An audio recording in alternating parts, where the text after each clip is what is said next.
How to delete WhatsApp. Hello guys, welcome back to another tutorial video. In today's video, I'll teach you guys how you guys can delete WhatsApp. But before we begin, if you guys are new to our channel, head down below and hit the subscribe button so you don't miss out on our future videos. Also, press the bell icon so you get notified when we release our new videos. Now let's begin. So the first step is locate your WhatsApp app. So as you can see, this is WhatsApp right here. To delete it, what you'll have to do is long press on it.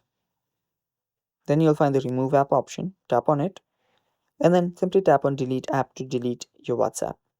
So that's one way of doing it. The other way is heading over to your settings, scrolling down till you find general, iPhone storage, and from here find WhatsApp. So let's search for WhatsApp here,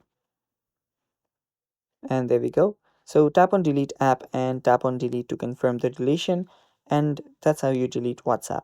Thanks for watching. Stay tuned for more, and bye-bye.